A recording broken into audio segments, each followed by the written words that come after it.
Hi, Jessica. Yeah, Oh, can you hear me okay? I can. How are you? Good. I'm great. You know what? I was just like WhatsApping with my tech guy, and we had a different email for you for some reason. Oh, So that's why. no Yeah. worry. Thank you for sending over and the documents. Thank you so No much. And worries. thanks for What?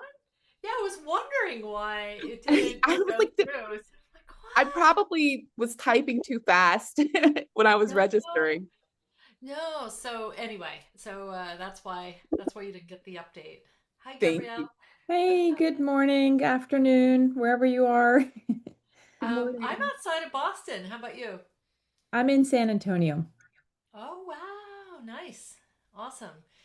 And Jessica, you're in DC, right? I'm actually in Mexico, so I Oh, getting wow. You're closer to me. yeah, Wow. getting away from the That cold is, weather. oh my gosh, that is wild. Well, this is a really good time while we're waiting for other people to come on. And I'm also just double checking that people have the link. Um, uh, re- let's see. Gabrielle, would you like to tell us a little bit about your company? Sure. My company's name is Freya, and we're a women's health company. We're developing a wearable uh, therapy enhancing product to help women with pelvic floor therapy. So imagine a tampon that can give you real-time feedback that you wear during therapy and tells you whether you're doing a good Kegel or not, or doing your therapy properly, and also tells you if you're getting better over time. Wow, that's really cool. So, is it mostly for women post birth, or is it also for menopausal women or All women, perimenopausal? women of all ages. We even did our earlier work in the third trimester, and we think there's benefits across all ages. Oh, that is really cool. Wow, Yeah. so cool. And I know I met one of your colleagues when we had the Boston event during Women's Health Week, I Yeah, think. Lauren Dickerman. She's a Yes, pelvic that's floor physical therapist, and she's one of our clinical advisors. Oh, that's so cool. Awesome. And where are you in terms of like what your company where are you in terms of growth in your So company? we're trying to close our pre-seed round, which Okay. those of you that are in the entrepreneur space raising money, you know how hard it is to raise money as a female founder and for women's health. So we're trying to close our pre-seed. Good. We already have a 25 women clinical study completed. So we're working to Oh, finish all of our testing and submit to FDA in the next 2 to 3 months. fantastic. Wow. Well, welcome. And Regina, would you like to share quickly what your business is about? It's really cool. Sure. We're a B2B SaaS insurtech that's helping insurance firms streamline their operational workflow as it relates to claims for property insurance. And Adis, are you Hello, sorry, I'm just finishing lunch over here. okay? Um, No worries.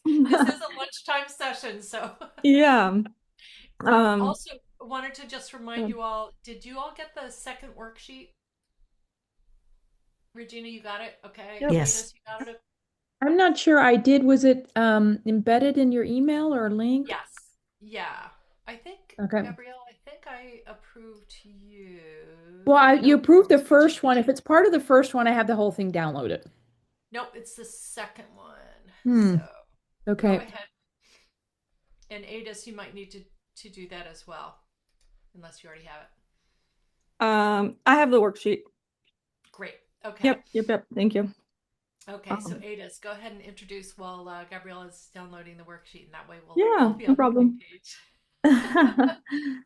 Working on Curiva. We're working on a wearable that's placed outside the pelvic area for detecting cancers affecting women. We're starting with cervical cancer as a primary area of indication, and it's clearly femtech, so it could be, extended into ovarian and endometrial as well. It's Yep, exciting. Awesome. thank you. Okay. Gabrielle, you all set? Is asking to request access again, so I'll Yep. do that. Yeah. That's the it's because I have there we go. a Google Drive just to protect it so it's Yeah. secure. Sorry, we had our board meeting yesterday for my company, and so I'm still digging out. No worries. No worries at all.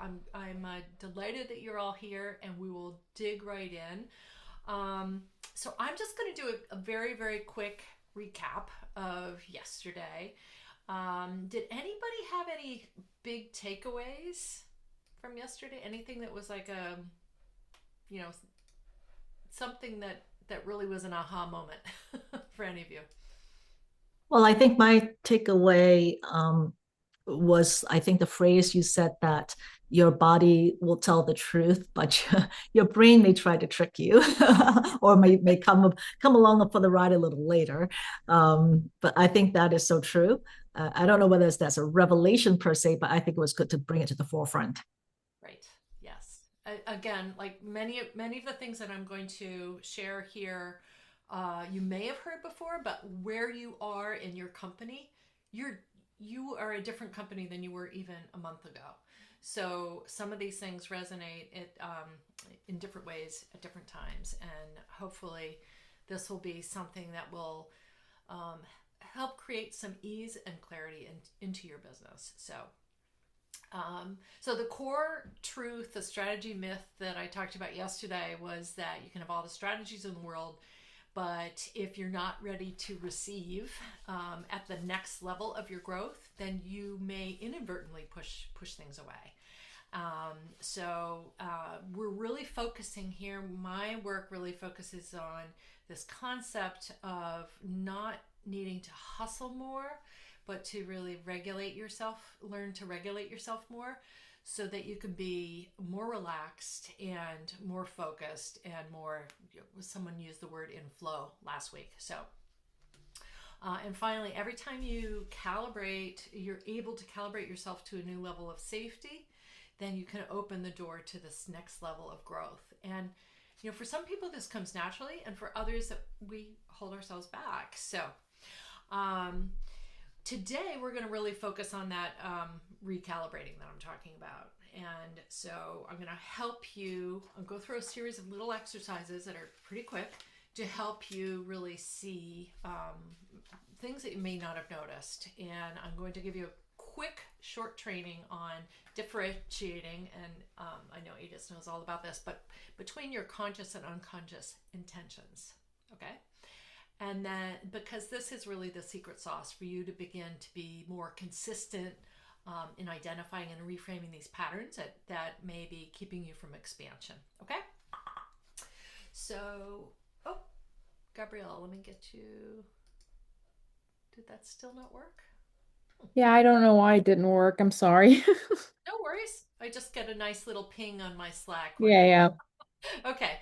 So, if you want to pull out your sheet, here's where we're going to start. We're going to take a quick assessment of the year so far. I mean, we're only in February, but I want to have you kind of list your top wins in 26 to date. Like what are some things that have gone right? And just what are you most proud of since January? And we will I'm going to give you a few minutes to just write down. And if you want to share them in the chat, that would be great. But you don't have to. Just going to give you a few minutes.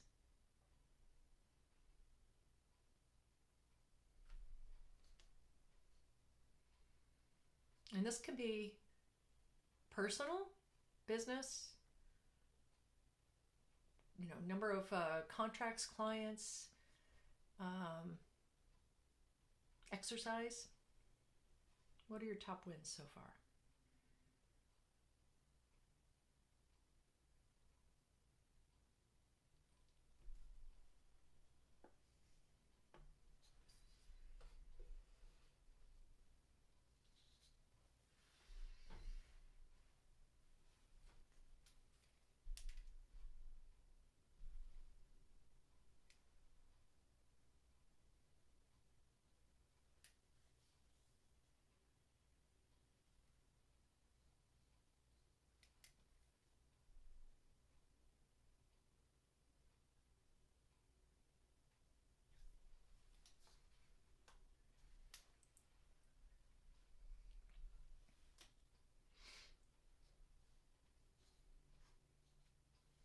Okay.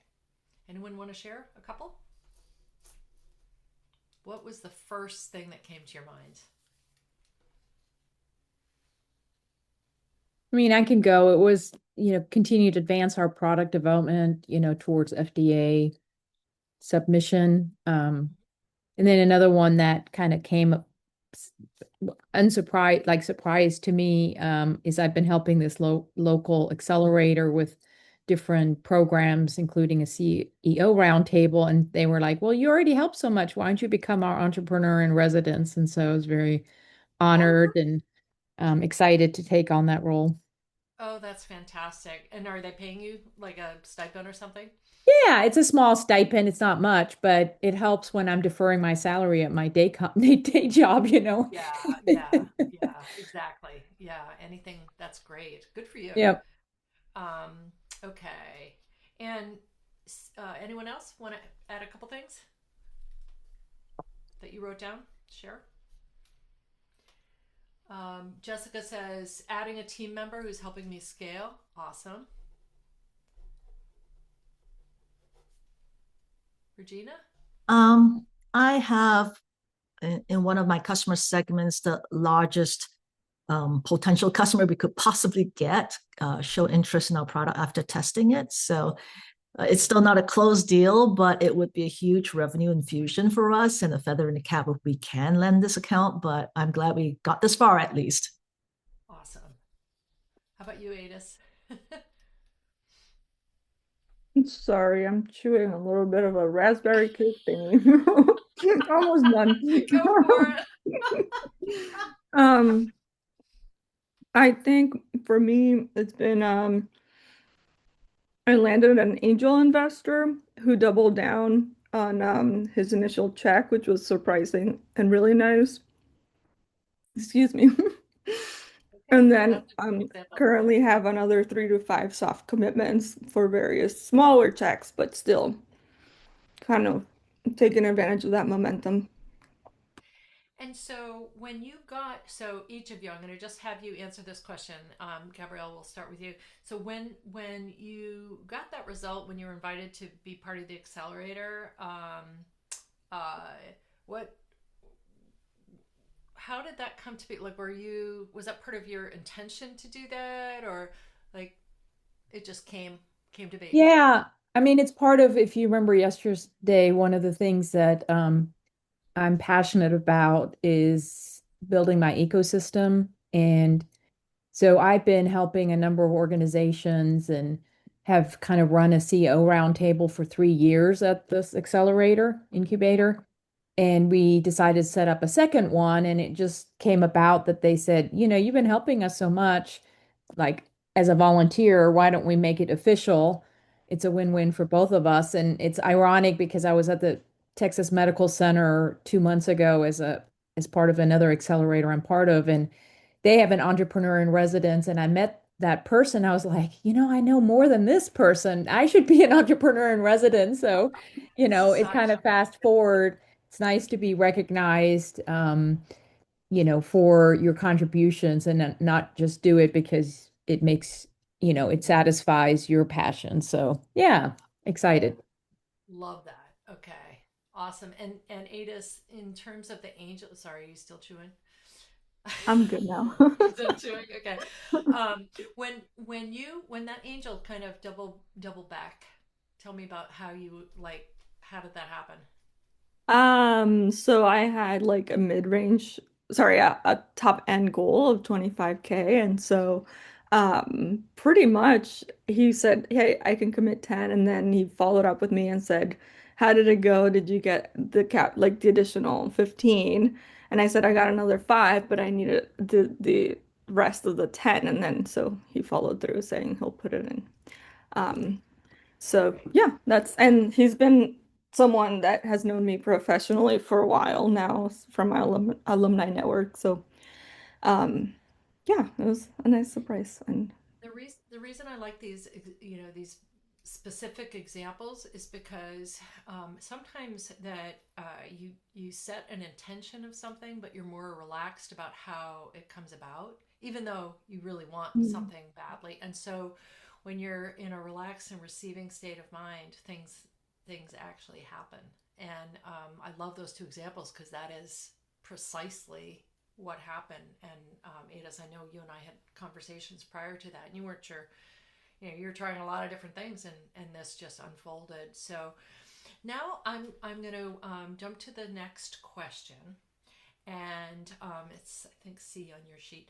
So name a top result. Just write it down first. Think about it. A top result that you declared you wanted to accomplish last year that you still haven't yet accomplished.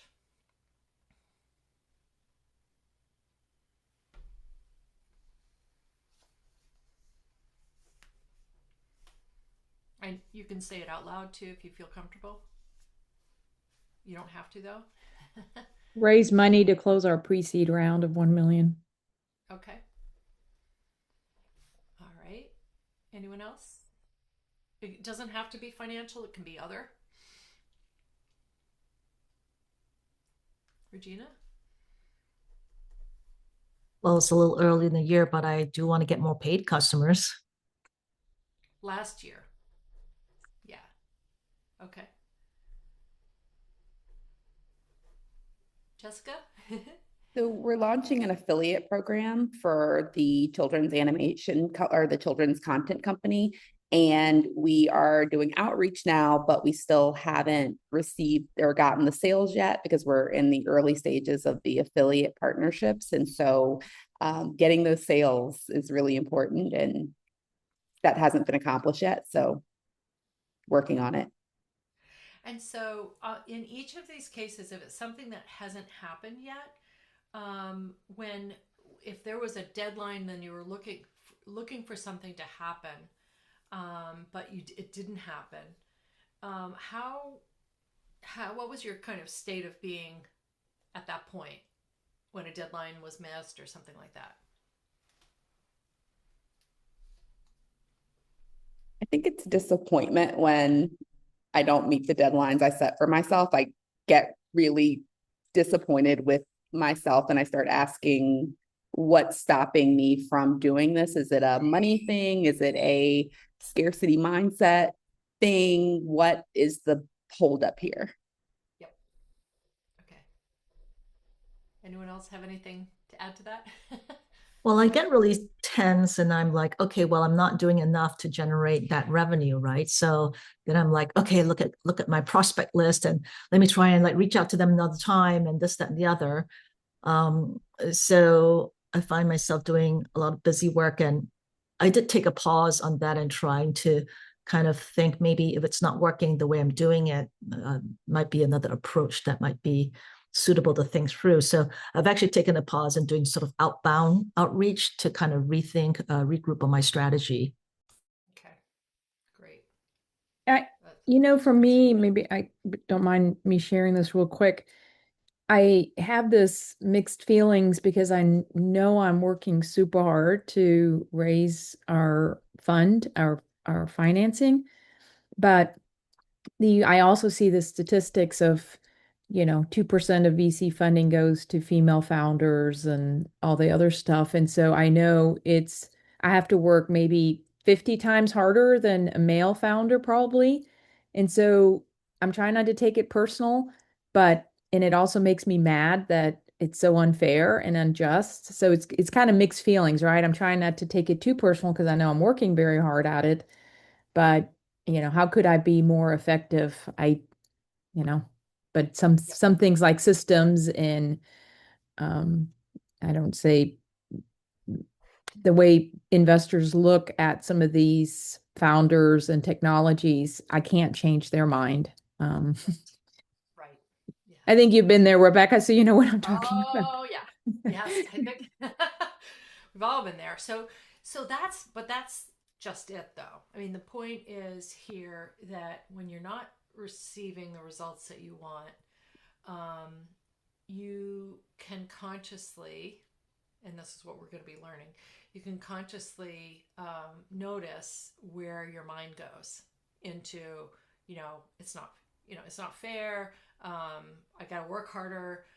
You all have expressed some of the things that our minds do when when things don't go right. And so we're going to learn to reframe that. And that's what this is all about. You get to reframe your state or how you show up continuously, so that you can consistently create the results that you want and be open to it, and reframe these not getting what it is you want when you want, not as a personal failure, but as merely data to be used to adjust and improve. Right? Okay, like what you just said, Gabrielle. Okay, so this is the environment I'm raising money in. Who can I go to for whom this is a huge win, that they're going to understand this, that this is absolutely in their, in their, don't want to use the word sweet spot, but anyway, double entendre there. But who is so aligned, which investors are so aligned with what it is that I'm doing, that I know it's a matter of time before I get connected with them and we have a yes. All right. So it's actually taking this this data and reframing it, so that it's not anything personal, and that you're not working harder, you're working more or smarter, and being open to possibilities that are out there. Okay. So I'm going to share a little methodology with you to answer this interesting question and recognize some of these unconscious patterns, okay? So I call this pattern recognition, all right? And it has to do with something called frequency, like how you're actually vibrating, really, as a human. So what I want you to do right now is to list your top 5 conscious intentions, your intentions for 2026, your top 5.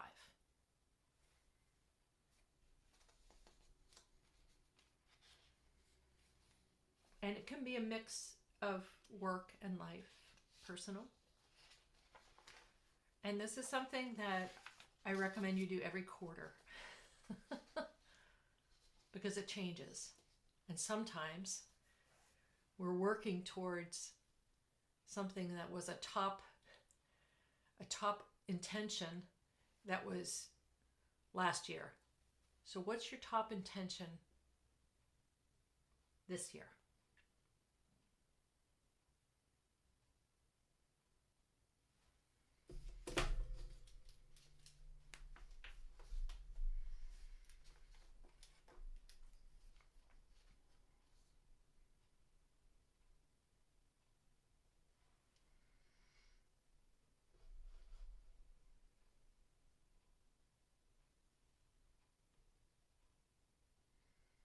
And put it, just to give me a thumbs up if you're ready.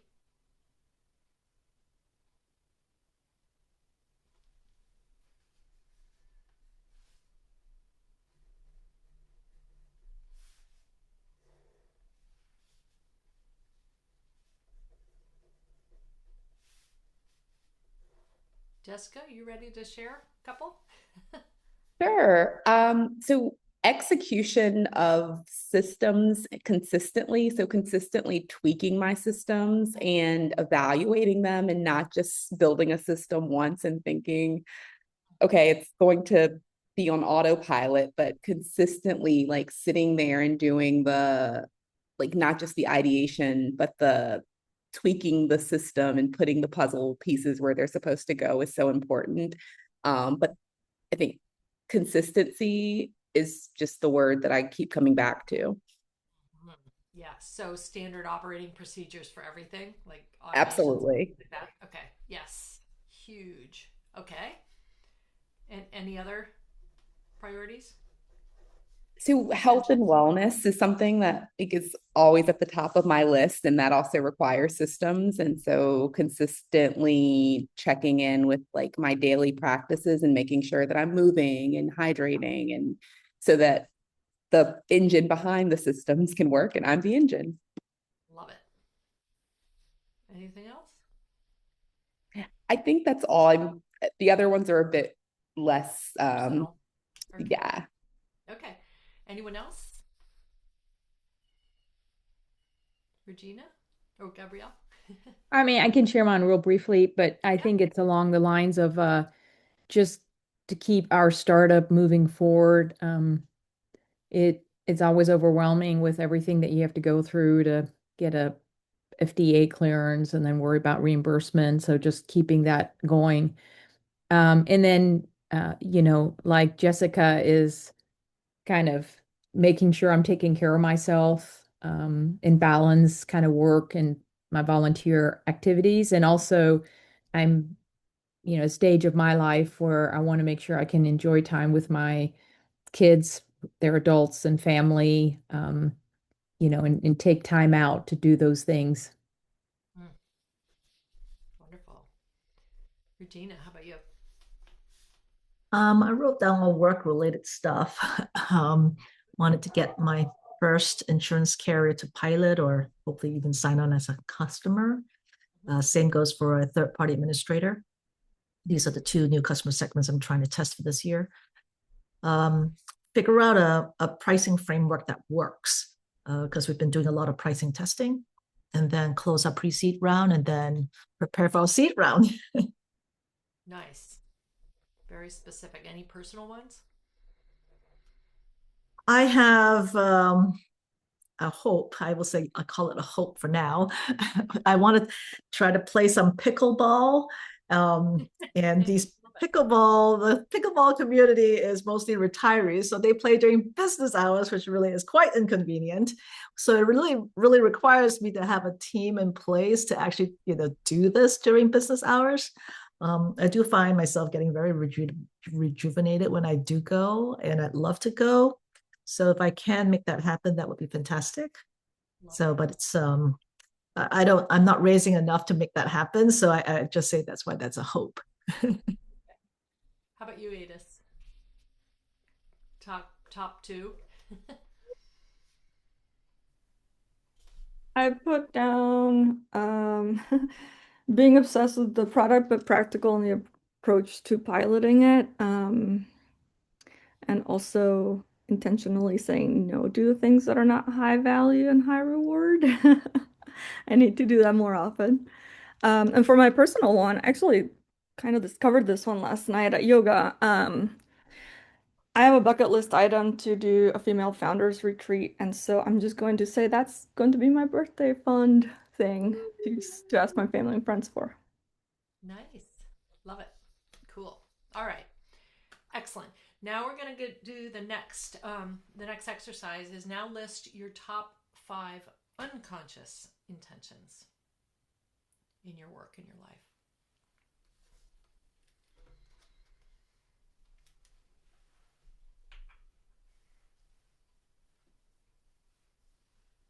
Can you clarify what you mean by unconscious?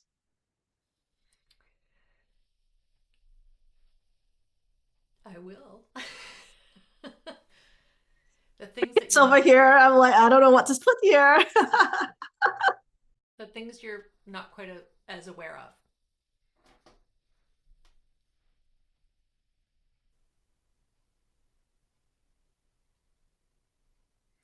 And the reason you may be confused is that because they're unconscious, you're not aware of them. And the truth bomb that I will share is that what you have today is what you unconsciously want. So the life that you have today is what you've unconsciously chosen.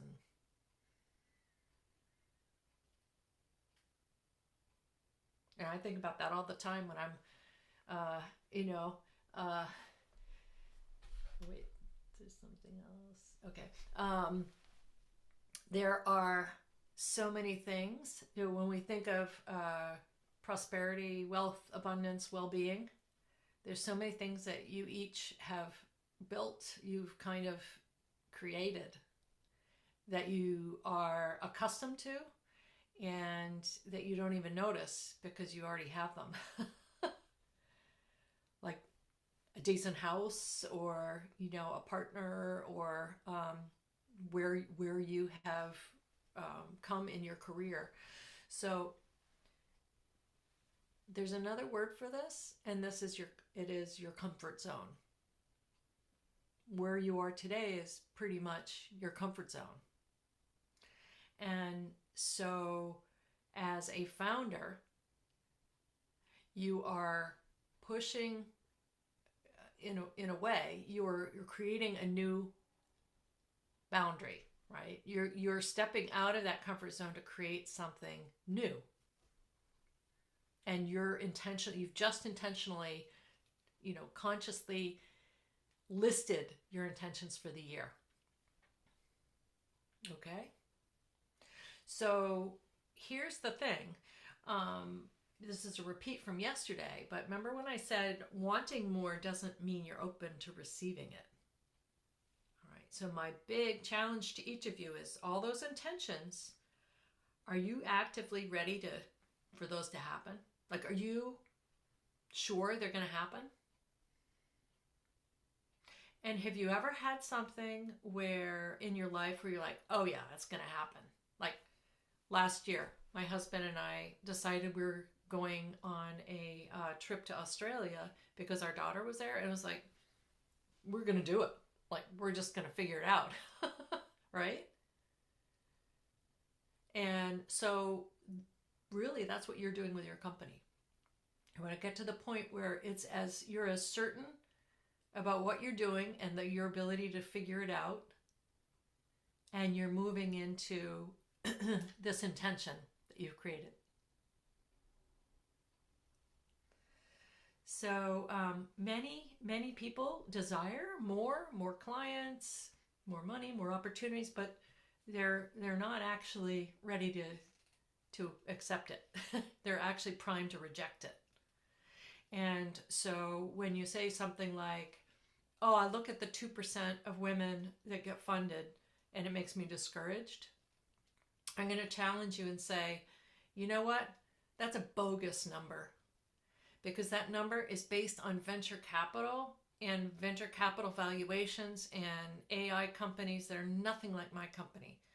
My company has the opportunity. I am creating something that women need, or insurance companies, or children.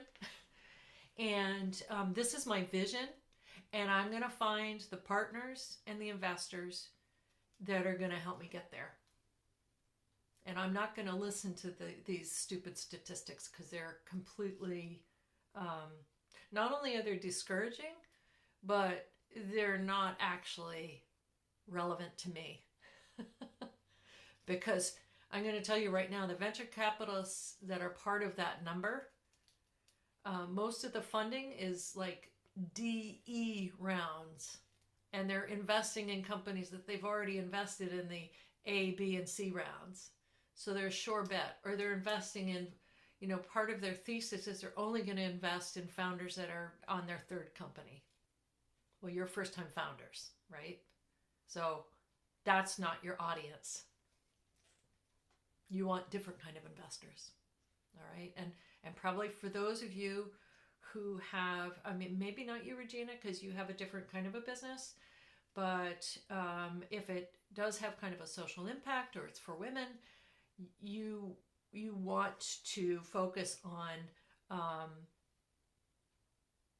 investors. If you're just looking for the investment part, investors that are not as solely exclusively driven by numbers initially, right? And the returns initially. Because when you're dealing with FDA, you have to show that it's a big industry, but it does take time. So you need partners that are well-funded to help you, strategic partners that can help you get through that FDA clearance part, and the clinical trials, and all the things that are make it so difficult, so challenging. But you want to surround yourself with people that can give you what it is that you need, and it's a win-win for them too. So I guess what I'm boiling down to is that you have the ability to regulate these thoughts in your head, and you also now have a knowledge of what you unconsciously want. right? So safety is what we all unconsciously want. And as a founder, you're going to hit against this all the time. So you can't manifest more if your body is bracing for rejection or collapse, right? And so it's not that you're blocked, it's that your system is kind of closed for business and you didn't even know it, right? So that's what we get to practice. And that's really, that's actually one of the real main messages here. So here are some red flags, like some examples. So say you get an investor or a high quality client and your gut clenches instead of being excited that you're talking to them, right? Because you feel like they're superior to you for some reason, right? You have this, you put them up on a pedestal. So like that's a time to like reframe. They're no better or worse than you. So you meet a new investor and you feel like this pressure to deliver. An investor is taking on risk, and if they've invested in you, they know that it's, they know what the risk probability is. So you're going to do what you're going to keep in touch with them, be honest about what's working, what's not. That's a reframe. So those are just a couple examples. And so here's the reframe. So your conscious intentions set the direction. Your regulation sets the foundation for confident leadership. So strategy plus regulation plus consistent action is going to get you the results. All right. And that consistent action, I like to call it blissipline.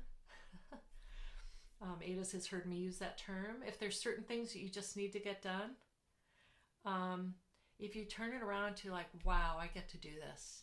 And I'm going to feel so fantastic when I finish this email automation or whatever it is that's like drudgery until you can hire someone to do that or, offload it to somebody. Okay? Because you can't fake flow, right? You can't fake believing in what it is that you're building. If you don't believe it or if you're feeling desperate, people are going to feel it too. Okay? You're either in flow or your system knows you're kind of performing or forcing it, right? So this is not the other thing I want to take into I wanted to share with you is just this whole idea of masculine versus feminine. I talked about the masculine business school and all these different ways to operate. I would submit that you can retrain your body to be a little bit softer, right? And you can be very strong in kind of having a softer approach as opposed to like pushing, right? So conscious leadership isn't about doing more or forcing. It's really about opening a little bit more to what's potential and creating more safety in your system. So your system knows that rest is not a threat. This is when flow happens, when it's okay to rest because it's going to make you more productive. You can receive praise, money, support without flinching. It's like, oh yes, thank you, I got this. Yeah, the new hire that you have, Jessica, this is great. This is going to help me move forward. And my invitation is that we all work to normalize holding more without adding more to your plate. That's capacity. And if you the more relaxed you are, the more capacity you can have and the more boundaries you can set. We'll dig in this tomorrow, our last day in the zone of genius. But have you ever felt when you're tapped in, tuned in, turned on, kind of you're like, whoo, I am on, right? And you can, you just are a stronger leader when you're in that frame of mind. And you're more magnetic. So you really attract investors. Jessica, you're very magnetic. I would say that you've got this. Thank You know, you. you're attracting investors. You're attracting people who want to work with you because you're very excited about what it is that you do, and you have this vision. You believe in it, and it shows. Right? Thank you. I needed Yeah. that today. The first time I met you, I'm like, oh my God, I gotta get to know this woman. So, so the I'm gonna just simplify everything. That is that your nervous system has like two valves. It's either open or closed, right? So it's fear or love, really, if you simplify everything down to elemental. So if you're operating out of fear, you're in contraction. That's the lack. And if you're operating out of possibility and love and openness, you're going to emanate that you feel comfortable and safe about what it is that you're building. Okay? I know that was a little abstract. Okay, we have 5 minutes. So basically, this is all about performance, pushing versus flow. And really wanting more doesn't mean you're open to receiving it. So I want you to notice in your body when you're in receiving mode, and it's kind of a state of mind. Okay? All right?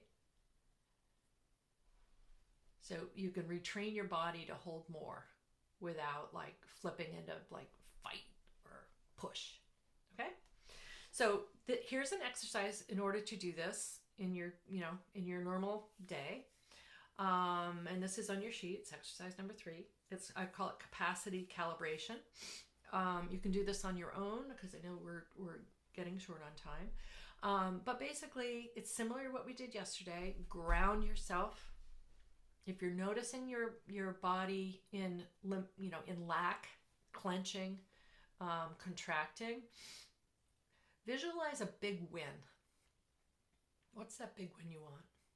That top result that you declared a minute ago. All right? And notice where your body goes when you think of that big win. And if you're clenching or your chest is collapsing or you stop breathing, then notice that and reframe.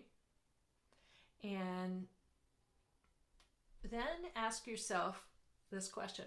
If this big win happened and this is my new normal, how would I feel?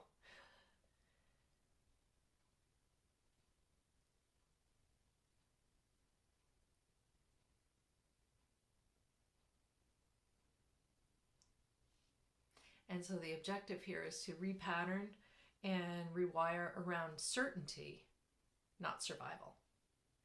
All right? And I have this phrase I love as belief is a relief. When you're like, oh yeah, that is totally gonna happen. It's like you're so relaxed. It's like, I don't know how, I don't know when, but this is happening. All right? So that's my challenge to you, is to let yourself rewire around certainty. Maybe not of all the details, but it's like, this is moving forward. I am in the midst of this and I'm very excited about it. So, and the third truth bomb I'm going to introduce here is that your nervous system is what I call the real conscious leadership strategy. So if you can manage to regulate your nervous system, it's part of your operating strategy moving forward. And you're going to be light years ahead of other people who are just stopped short by feeling unsafe or afraid or contracting. So notice when you're in tension, you get to hold your attention. You're like, that's when you reframe. You're like, oh, okay, I can hold this tension between what it is that I'm building, like my idea, and where I am today. I can hold that. And I can feel safe in that tension and focus on what I need to do. All right. So my invitation is to shift from chasing to recalibrating in every day, and harnessing your energy. And this is not about kind of shutting down different emotions. So there are going to be days. I shared this in our leadership group the other day. I had a day recently where I think it was when this is political, just so you know, but when Trump was at the economic summit, I was just so disgusted and dismayed with our country. I just had to sob. Like, I had to take a day. I'm like, I gotta let all this grief out of what's happening to our country. And, I think it was probably grief of my parents. It's just grief. Let it all out, and took a day and let it go through my system.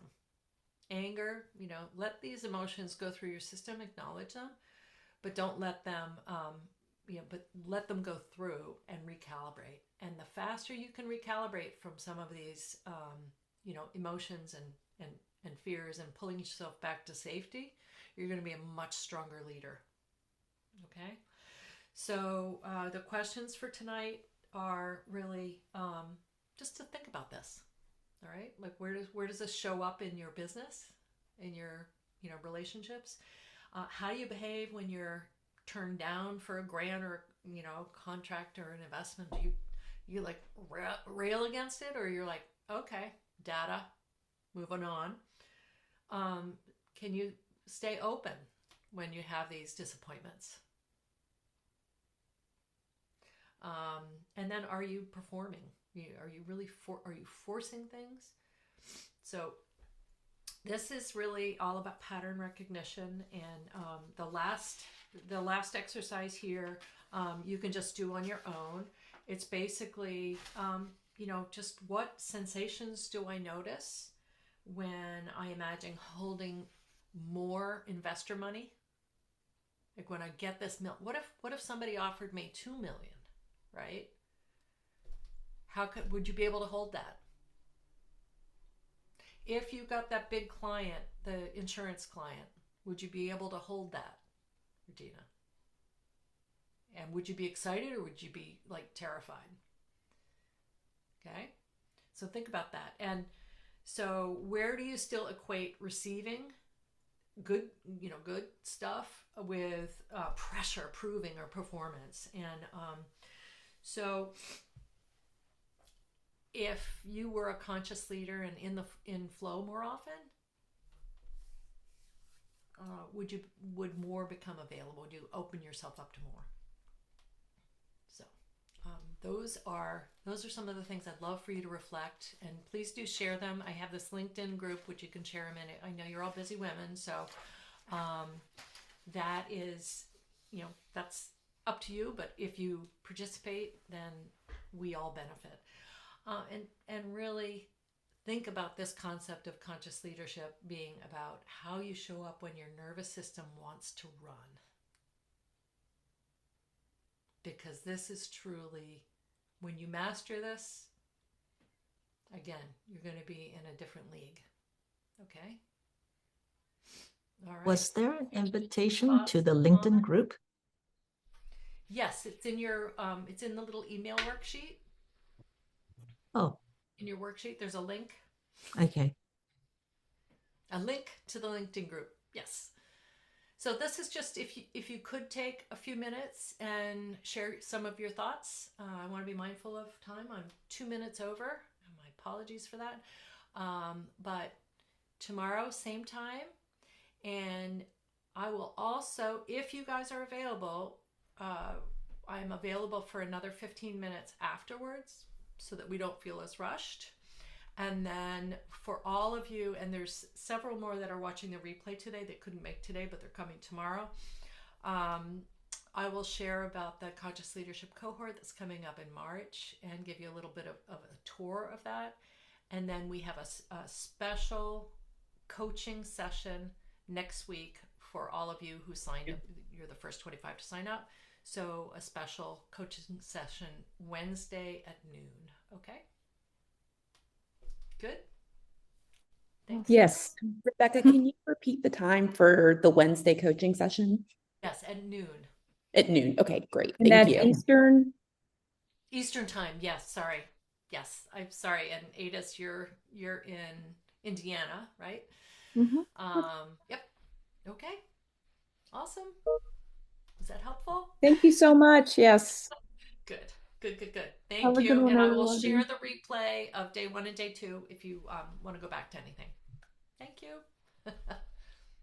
Bye. Thank you. Bye-bye. Thank you so much.